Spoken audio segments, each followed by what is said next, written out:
Pastor. Baik, Van. Makasih. Ya, Nah, ini ada semua. Ya, silakan.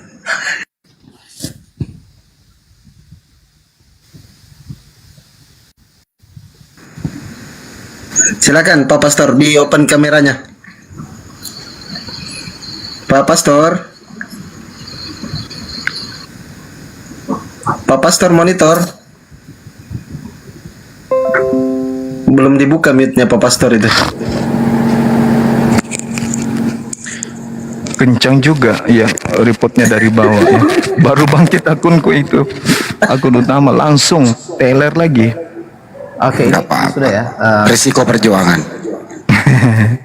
Silakan Ya, jadi ini mungkin yang disoroti Bang Zuma tadi perihal ritual-ritual dari orang-orang ya. Jadi saya tidak menyoroti itu karena kalau misalnya nanti kita berbicara ritual, ada 3 bagian yang saya bisa beritahukan apa perbedaan sebenarnya yang diajarkan oleh Yesus tentang ibadah dalam roh dan kebenaran dengan ibadah yang dipraktikkan sebelumnya dalam Taurat. Jadi ada 3 ini, persoalan waktu, persoalan tempat, dan persoalan orang. Jadi mungkin lain kali kita bicara itu. Saya ke kata kebenaran aja tadi, Bang Zuma. Jadi berbicara soal kebenaran, tadi Bang Zuma itu pertanyaan di awal. Jadi sebenarnya letak kebenarannya di mana? Nah, di Alkitab itu jelas sekali yang menonjol itu adalah perkataan dari Yesus sendiri yang menyatakan akulah kebenaran. Ya, akulah kebenaran, akulah jalan dan hidup. Nah, soal kebenaran, kalau misalnya dilihat dalam seluruh kitab suci, mengapa timbul penekanan kebenaran itu berarti ada kesalahan. Kesalahan itu berbicara soal dosa, dan dalam Alkitab ada 3 kata yang berhubungan dengan kesalahan itu atau dosa itu, yaitu dosa, kesalahan, dan pelanggaran. 3 kata itu seringkali ditukar-tukar untuk menyatakan bagaimana manusia tidak dapat hidup menurut perintah dari perintah Allah. Jadi sekali lagi, dosa, kesalahan, dan pelanggaran itu yang menunjukkan bahwa manusia tidak dapat hidup menurut apa yang diperintahkan oleh Allah. Nah, jadi pertentangannya di sana bukan pertentangan praktek-praktek yang lain, itu termasuk ibadah. Itu sebagai hasil, akibat. Jadi kita mulai dengan yang paling dasar, dari penyebab segala sesuatu ini sehingga orang-orang melakukan kesalahan. Jawabannya karena pertama itu karena tidak percaya kepada Allah. Misalnya begini, ketika ada diskusi kita berbicara soal, oke, mari berbicara soal data dan kita tidak berbicara soal iman. Sebenarnya dua-duanya kalau di dalam Alkitab menyatakan data dan iman. Data itu tentang apa informasi yang ada di dalam Alkitab. Jadi saya lihat sebenarnya tadi kan apa yang disampaikan Bang Zuma, ada datanya dalam Alkitab, cuma pengertiannya yang berbeda gitu kan. Jadi misalnya mengutip ayat ini dan ayat itu, nah berbeda ketika misalnya saya mengutip ayat ini dan ayat itu, mengapa berbeda pengertian? Misalnya Bang Zuma berkata ini harus diluruskan. Itu dari pengertian misalnya Bang Zuma dan juga pengertian yang lain. Nah, yang saya maksud di sini bagaimana kita masing-masing bisa mendapat pengertian yang disediakan oleh Allah melalui rohnya. Jawaban itu sesuatunya adalah ketika seseorang bisa mendapatkan maksud dari pesan terakhir itu, yaitu Injil Kerajaan Allah. Jadi mengapa Injil itu ada? Kabar baik itu sebenarnya apa? Kabar baik itu berbicara tentang kebenaran bahwa dosa kita bisa dihapuskan. Jadi kalau dosa tidak bisa dihapus, orang tidak bisa dibenarkan. Itu kaitannya dalam Alkitab. Jadi seseorang bisa dibenarkan karena dosanya dihapus.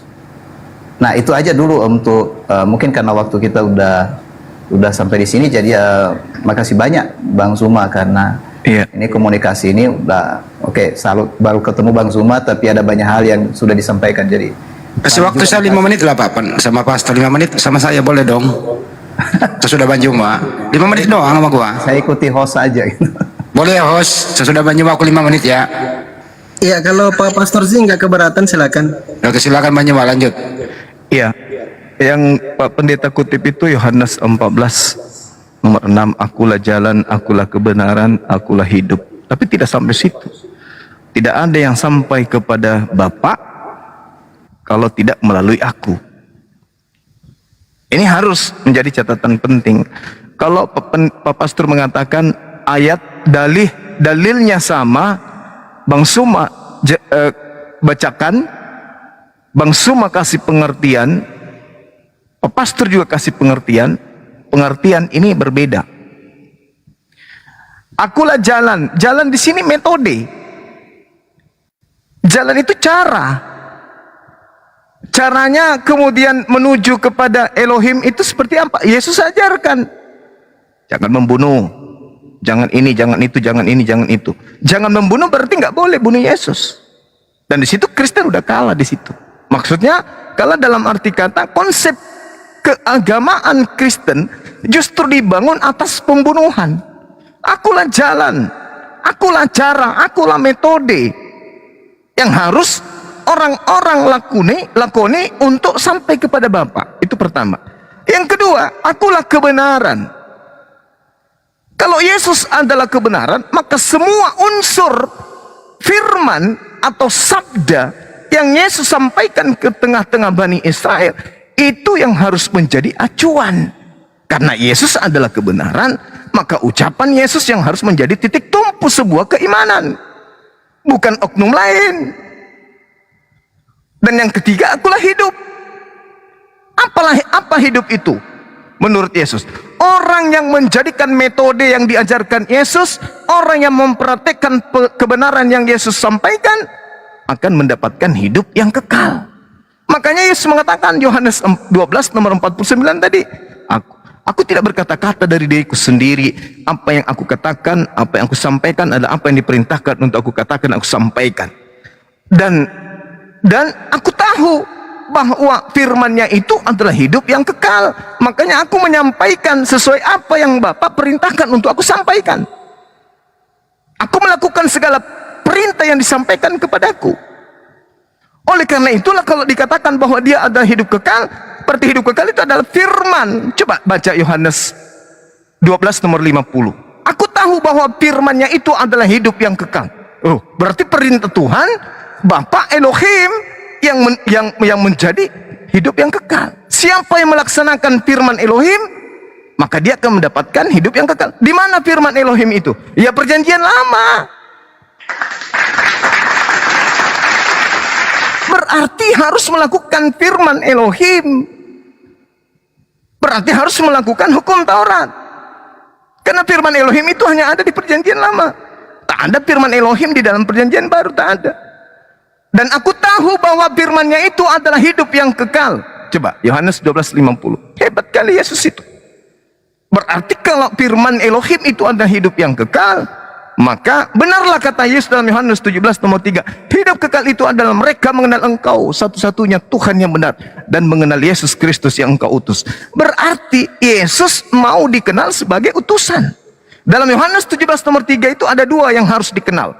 Yang pertama Elohim yang satu-satunya Tuhan yang benar. Yang kedua adalah Yesus yang adalah utusan Elohim. Baru bisa mendapatkan hidup yang kekal, baru bisa sampai kepada Bapa kalau orang mendudukkan Yesus sebagai Rasul. Terakhir, apa pembuktian dari narasi saya? Kalau Bapak mengatakan tafsiran saya berbeda, penjelasan saya berbeda, silakan. Tapi Yesus mengatakan dalam Yohanes 5 nomor 36, ada kesaksianku yang lebih penting dari kesaksian Yohanes Pembaptis.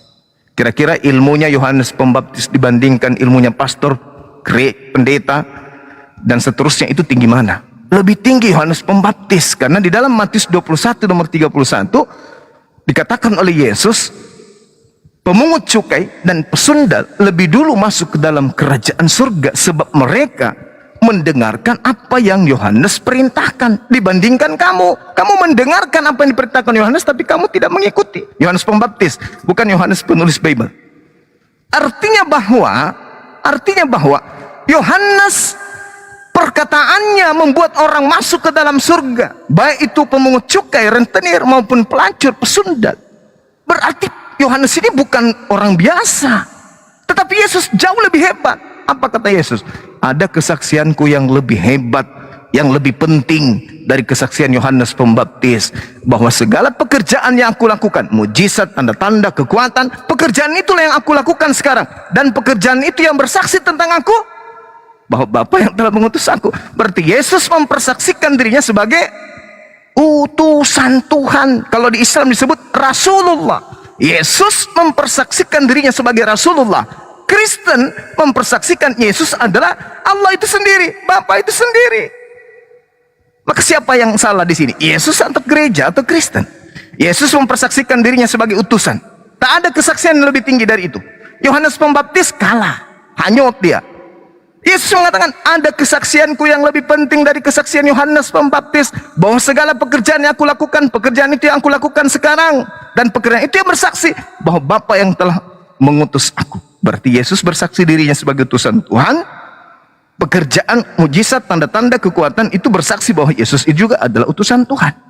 Tapi Kristen, saudara Pastor Z, mempersaksikan dengan keterangan yang sudah hampir sejam ini, keterangan demi keterangan,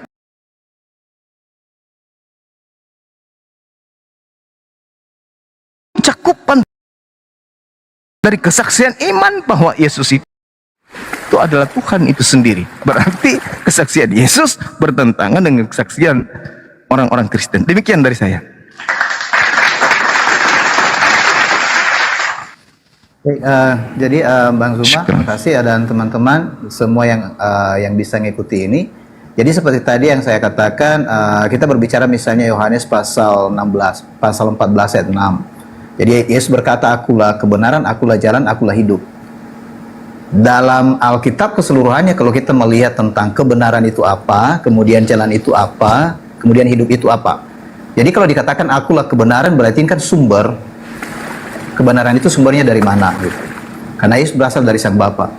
Akulah jalan, berarti ini penyataan bahwa Bapa itu melakukan penyelamatan untuk memberi hidup kepada manusia melalui cara Yesus Kristus harus mati karena dosa manusia dikubur dan hidup kembali. Ini sederhananya Bang Zuma dan teman-teman. Dan yang ketiga, setiap orang yang percaya melalui jalan itu akan beroleh hidup. Itu berarti mendapatkan roh Allah kembali. Jadi untuk mendapatkan roh yang hilang akibat manusia berdosa, maka semuanya terjawab di dalam Yesus. Dengan demikian, apa masalah utama dari manusia? Jawabannya semua adalah Yesus Kristus.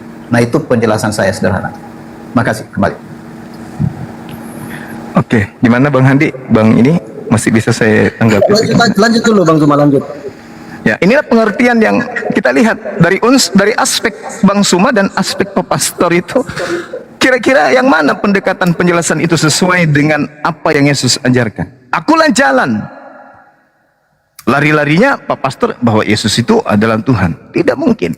Di dalam Kisah Para Rasul 13 nomor 23, orang Israel harus tahu bahwa Tuhan telah mengutus juru selamat bagi orang Israel, yaitu Yesus Kristus. Orang Israel punya juru selamat, Yesus Kristus. Seperti apa Yesus Kristus itu? Baca Kisah Rasul 2 nomor 22. Hai orang Israel, yang aku maksudkan adalah Yesus Kristus, seorang manusia yang berasal dari Nazaret, yang ditentukan oleh Allah sebagai perantara, yang diberikan kekuatan, mujizat-mujizat, tanda-tanda yang dilakukan oleh Allah melalui perantaraan Yesus. Masya Allah. Jadi kemudian sangat jelas dikatakan bahwasanya Allah melakukan segala mujizat, melakukan segala tanda-tanda, melakukan segala kekuatan melalui hambanya Yesus. Makanya Yesus mengatakan dalam Yohanes 5 nomor 30, aku tidak bisa berbuat apa-apa dari diriku sendiri. Tapi kamu bisa membangkitkan orang mati. Oh, itu Tuhanku yang melakukan. Mana buktinya? Kisah Para Rasul 2 nomor 22. Mujizat yang dilakukan oleh Yesus, ternyata bukan Yesus yang melakukannya. Yang melakukan itu adalah Allah melalui perantaraan Yesus. Coba pendalaman materi dengan mengkaji Kisah Para Rasul 2 nomor 22 itu. Dan Yohanes 5 nomor 30. Dan juga Yohanes 4 nomor 34. Makananku adalah melakukan pekerjaan yang diperintahkan oleh Bapa untuk aku kerjakan. Yohanes 14 12, Yohanes 14 nomor 24. Firman yang keluar daripada aku itu bukan dari diriku, tetapi dari Dia yang telah mengutus aku. Kan hebat kali. Yesus itu hanya perantara. Jadi dia adalah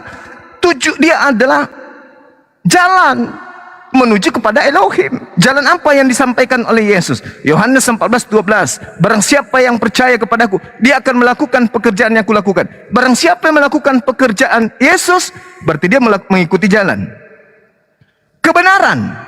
Kebenaran itu adalah segala firman yang engkau berikan kepada aku telah aku sampaikan kepada mereka. Mereka telah menerimanya dan mereka percaya bahwa engkau lah yang telah mengutus aku. Jadi kebenaran itu adalah Yesus adalah utusan.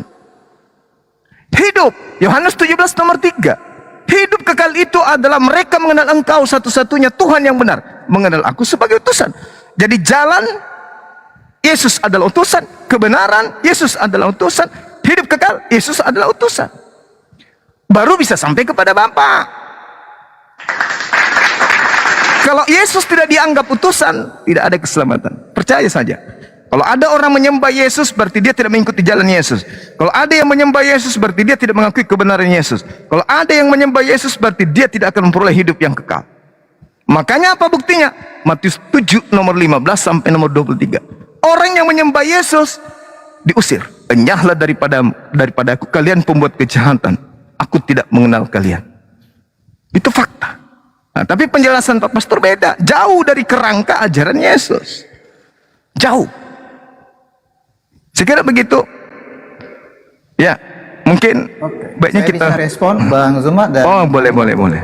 Oke. Silakan. Jadi ya ada banyak yang dijelaskan Bang Zuma ya. Jadi yang dinyatakan oleh Alkitab bagaimana cara mengenal Yesus sebenarnya tadi larinya kepada apakah misalnya saya tadi sebenarnya tidak berbicara banyak bahwa saya menegaskan bahwa Yesus itu Tuhan karena menurut kesaksian kitab suci seseorang pada akhirnya mengakui Yesus itu Tuhan bukan karena seseorang seperti mempengaruhi orang itu dan berkata Yesus itu adalah Tuhan. Nanti itu dicek. Pada akhirnya orang mengakui Yesus itu adalah kurios karena yang saya katakan pertama tadi itu saya tidak, maksudnya masih tetap yang saya katakan tadi. Pada akhirnya mereka menyadari sesuatu yang terjadi, yang dilakukan. Jadi ada dua di sini, itu adalah pengetahuan yang terlihat dan pengetahuan dalam hati. Sekalipun seseorang memiliki pengetahuan di mata, jadi sekali lagi seorang bisa memiliki pengetahuan di mata, tapi kalau hatinya tidak diterangi, itu tidak sempurna dia mengenal sebenarnya siapa Mesias itu. Nah, saya kasih contoh begini. Ketika Yesus berhadapan dengan para, boleh dikatakan para ahli Taurat dan para pemimpin itu Farisi, Yesus berkata kepada mereka, kamu menyelidiki kitab-kitab suci dan kamu menyangka di dalamnya kamu beroleh hidup. Jadi ini sebenarnya betul karena semua orang bisa meneliti kitab suci, tapi Yesus berkata, kamu tidak mau datang kepadaku. Jadi kitab suci atau Alkitab menyaksikan sebenarnya cara untuk bisa mengenal Yesus, langkah pertamanya bukan hanya meneliti Alkitab, melainkan karena memang mau datang kepada Yesus. Saya lihat di situ dalam keseluruhannya pada akhirnya siapa yang menjadi pengikut Yesus, karena tadi kan ini berbicara apakah orang yang beragama Kristen atau memang pengikut Yesus. Yang saya lihat adalah pengikut Yesus. Tidak ada seorang pun yang bisa mengikuti Yesus kecuali dipanggil oleh Yesus. Nah, panggilan inilah yang sebenarnya yang menyebabkan orang nanti punya pengakuan. Jadi bukan lebih dulu disuruh mengakui. Nah, ini konsep agama sebenarnya, kan agama itu meminta ada suatu pengakuan lebih dulu secara menyeluruh, baru seseorang itu ya bisa melakukan apa saja di dalam aturan itu. Tetapi dalam kerajaan Allah melalui Yesus, yang pertama-tama itu, langkah pertama itu adalah dipanggil. Jadi orang dipanggil, ikutlah aku gitu. Nah, siapa yang bisa mengikut dia? Jawabannya kalau orang tidak menyerahkan diri mengikut dia, bagaimana mereka bisa mengenal kebenaran yang diajarkan oleh Yesus? Jadi boleh dikatakan sebenarnya di sini Bang Zuma dan teman-teman tidak bisa mengikuti Yesus hanya karena melihat data atau karena mengurunkan ayat-ayat kitab suci itu di dalam Alkitab ya. Tanpa harus lebih dulu dengan kerelaan memang percaya bahwa Yesus itu adalah yang datang dari Allah dan memanggil untuk ikut dia. Nah, di sini di Alkitab saya melihat tidak ada seorang pun yang dipaksakan oleh karena konsep bahwa seorang pada akhirnya mengikuti Yesus. Memang dikatakan dalam Alkitab bahwa yang dapat datang kepada Yesus itu hanya sedikit. Itu sebabnya dikatakan pintu untuk masuk kerajaan surga itu adalah sempit. Jadi bukan soal maksudnya pengetahuan yang rata-rata bagi banyak orang yang pintar. Saya melihat misalnya banyak teman-teman berkata soal data dan bukti, tidak kuranglah orang-orang Yahudi, maksud saya orang-orang Farisi dan ahli-ahli Taurat itu mengenai data. Mereka itu lengkap. Misalnya tadi kembali kepada orang Majus itu bertanya tentang di mana lahirnya Mesias itu. Dan para ahli Taurat dan Farisi bisa membuktikan dengan akurat di mana Yesus lahir atau Mesias itu lahir, yaitu di Bethlehem, di Efrata. Dan ketika mereka dapatkan itu, pada akhirnya orang-orang Majus itu mendapatkan tempat yang persis itu. Persoalannya, ahli-ahli Taurat dan Farisi tidak datang. Itu bedanya gitu kan. Jadi datang kepada Yesus. Jadi di sini sebenarnya urutannya mana lebih dulu, datang kepada Yesus atau mengerti semua ayat-ayat kitab suci. Bedanya murid-murid Farisi dengan murid-murid Yesus, Yesus lebih dulu memanggil murid-muridnya, baru dia jelaskan kepada mereka tentang ayat-ayat kitab suci. Nah, itu perbedaannya Bang Zuma dan teman-teman. Jadi ya, kembali. Terima kasih. Oke. Data engkau menyelidiki kitab-kitab suci. Kitab yang dimaksud Yesus di situ bukan perjanjian baru, Pak. Itu benar, Bang. Nah, Itu benar. sedangkan yang saya selidiki ini adalah perjanjian baru. Dan apa yang saya uraikan itu sesuai dengan ajaran Yesus. Justru orang Kristen ini yang tidak sesuai dengan ajaran Yesus. Ketika Yesus mengatakan datang kepadaku, datang sebagai apa? Kan di dalam Yohanes 11:42, agar mereka percaya bahwa engkau lah yang telah mengutus aku. Berarti mereka datang kepadaku, percaya kepadaku bahwa aku utusan Tuhan. Bukan datang kepada Yesus menyembah Yesus, bukan. Bukan. Datang kepada Yesus, mendudukkan Yesus itu sebagai utusan Tuhan. Kan uraiannya sudah sangat jelas. Hidup kekal itu adalah mereka mengenal engkau satu-satunya. Kalau satu-satunya, dikenal dia, Elohim itu satu-satunya Tuhan. Jangan yang lain, bukan Yesus. Karena pada saat Yesus mengatakan engkau satu-satunya, pada saat yang sama, Yesus mau agar dikenal sebagai utusan. Itu konsep yang sudah sangat jelas. Itulah jalan, itulah kebenaran, itulah hidup. Mendudukkan Yesus sebagai utusan. Di luar daripada itu sesat. Makanya bukan setiap orang yang menyeru aku kepadaku, mar, kurios, akan masuk ke dalam kerajaan langit. Melainkan dia yang melakukan kehendak Bapa. Mana kehendak Bapa agar orang datang kepada Yesus, menyembah Yesus? Mana? Ada. Dari tadi pendeta nggak bisa menunjukkan itu. Hanya menunjukkan Yohanes 3 nomor 16. Apa tadi? Yohanes 16 nomor 6. Tak ada kemudian kehendak Bapa agar orang itu menggantikan dirinya dengan menyembah anaknya, utusan yang enggak. Yesus itu disebut anak, Amsal 3 nomor 11 nomor 12. Kenapa dia disebut anak? Karena Yesus ini taat, Yesus ini saleh, Yesus ini muslim, berserah diri kepada segala perintah yang Tuhan berikan kepadanya. Makananku adalah melakukan apa yang diperintahkan oleh Bapa untuk aku lakukan. Perkataanku adalah berkata sesuai dengan apa yang diperintahkan oleh Bapa untuk aku katakan. Berarti dia adalah orang yang berserah diri. Dia orang saleh. Makanya dia disebut anak, hamba yang dekat, kekasih Allah. Bukan Allah itu sendiri. Kenapa dikatakan dia sebagai anak? Karena dia hamba. Mana buktinya? Coba Anda baca dalam Kisah Para Rasul 4 nomor 27 sampai nomor 30. Yesus disebut apa di sana? Disebut hamba yang suci. Ini Abdullah, aku ini adalah hamba Allah. Tapi kalau sekelompok Kristen kemudian hamba Allah dikatakan Allah, hamba Allah disembah. Gitu loh Pak. Kesimpulan sederhananya, hidup kekal itu yang kita cari. Hidup kekal itu Yesus torehkan, Yohanes 17 nomor 3. Adalah mereka mengenal engkau Elohim, Bapa, satu-satunya Tuhan. Jangan ditambah-tambah lagi, anak Maria juga Tuhan. Jangan ditambah-tambah. Satu-satunya Tuhan dan aku mereka kenal sebagai utusan. Nah, itu baru bisa memperoleh hidup yang kekal. Ada dua yang dikenal untuk memperoleh hidup yang kekal. Mengenal Tuhan yang mengutus Yesus dan mengenal Yesus yang diutus oleh Tuhan. Satu Tuhan, satu utusan Tuhan. Di luar daripada itu sesat. Makanya dalam Matius 7 yang tadi itu, bukan orang yang menyeru kepadaku Tuhan akan masuk ke dalam kerajaan surga, melainkan kehendak yang melakukan kehendak. Nah, sekarang ada nggak kehendak Bapa agar orang Kristen menyembah Yesus? Mana kehendak Bapa? Sembahlah Yesus. Ada? Nggak ada. Malah Yesus mengatakan kepada iblis pun, dan hanya kepada Bapa saja engkau harus mengabdi, bukan kepada aku, kepada Bapa. Nah, Yesus pengakuan imannya Yohanes 4 nomor 22.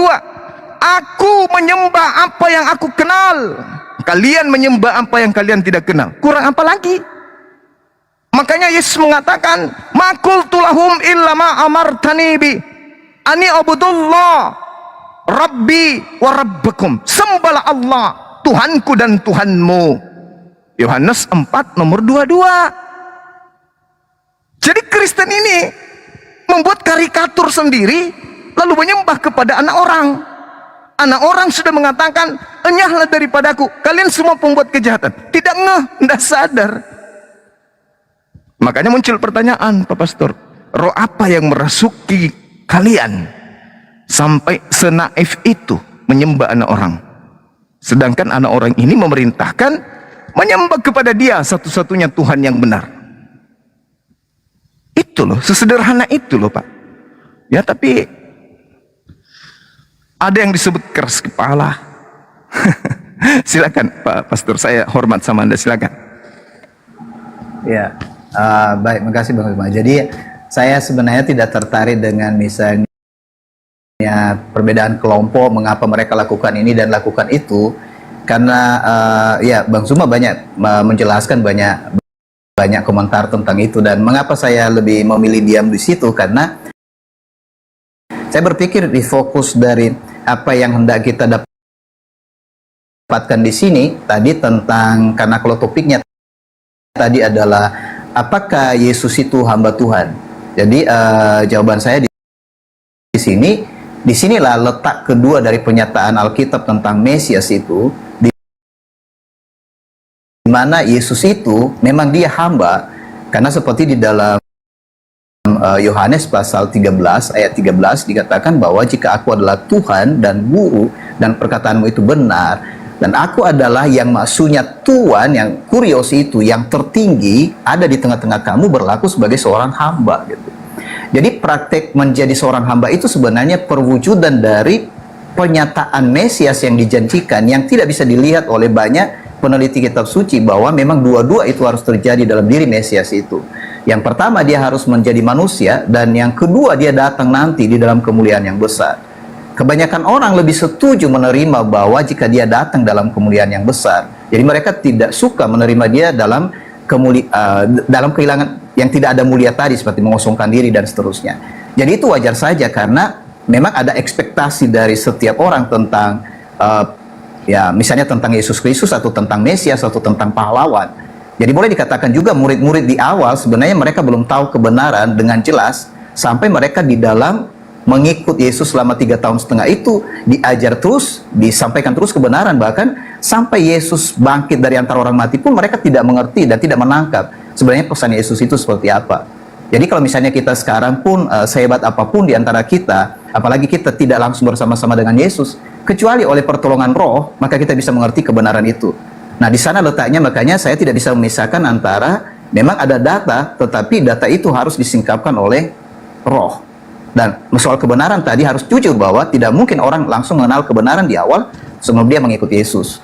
Jadi seorang harus menjadi pengikut Yesus dulu, baru bisa mengenal kebenaran, dan pembahasan itu menjadi lebih clear di antara mereka.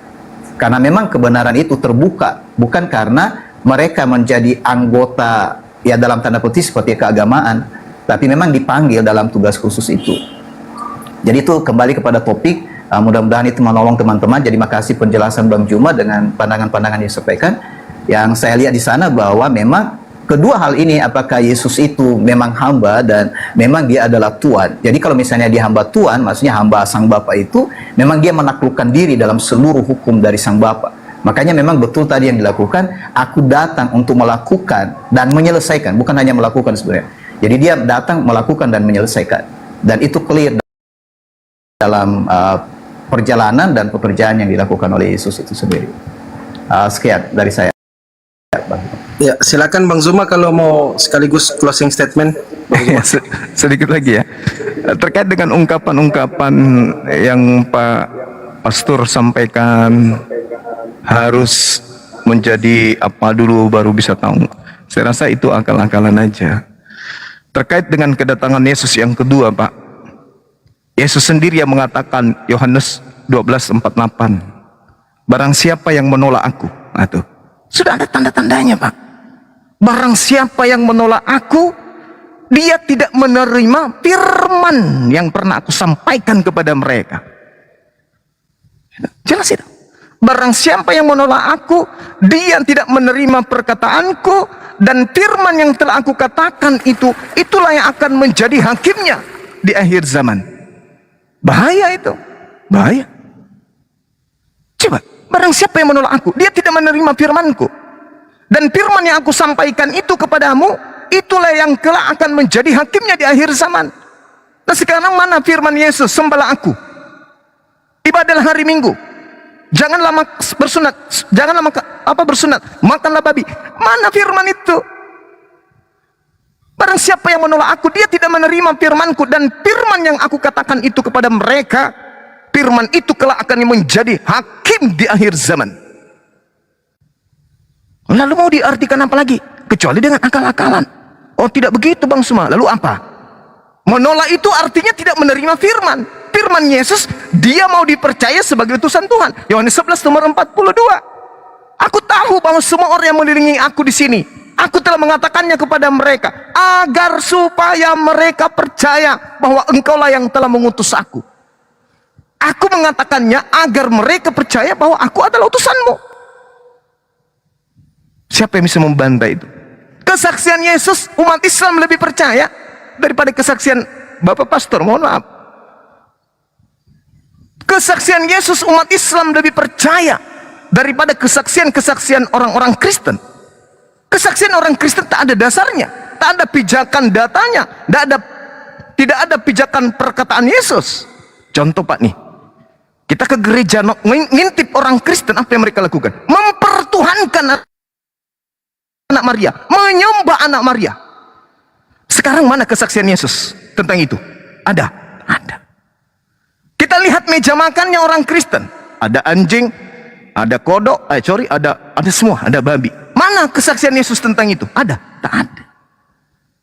Periksa nonotnya orang Kristen, sampai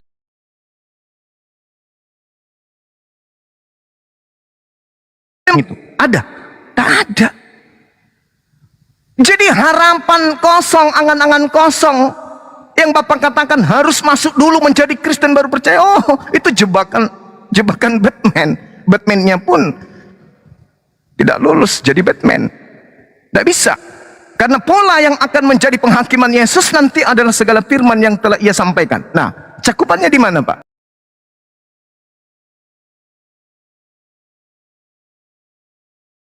Yohanes 17. Semua firman kata Yesus, tidak perlu kamu itu mencomot-comot satu ayat. Aku dan Bapa adalah satu. Kau menyebut aku guru dan Tuhan. Tidak perlu kayak gitu. Semuanya kata Yesus, semua telah aku sampaikan kepada Bani Israel, dan Bani Israel telah menerimanya, dan mereka percaya bahwa engkaulah yang telah mengutus aku. Berarti murid-muridnya percaya Yesus itu kau berikan kepada. Makanya dia mengatakan, aku telah aku sampaikan kepada mereka, dan mereka telah menerimanya, dan mereka percaya bahwa engkaulah yang telah mengutus aku. Subhanallah. Segala firman, semua firman kata Yesus, tidak perlu kamu itu mencomot-comot satu ayat. Aku dan Bapa adalah satu. Kau menyebut aku guru dan Tuhan. Tidak perlu kayak gitu. Semuanya kata Yesus, semua telah aku sampaikan kepada Bani Israel, dan Bani Israel telah menerimanya, dan mereka percaya bahwa engkaulah yang telah mengutus aku. Berarti murid-muridnya percaya Yesus itu utusan. Makanya dia mengatakan, waspadalah kepada serigala yang nyamar seperti domba. Maksudnya, waspadalah kepada non-Yahudi yang nyamar-nyamar Yahudi. Maksudnya, waspadalah kepada yang bukan pengikutku, ngaku-ngaku sebagai pengikut.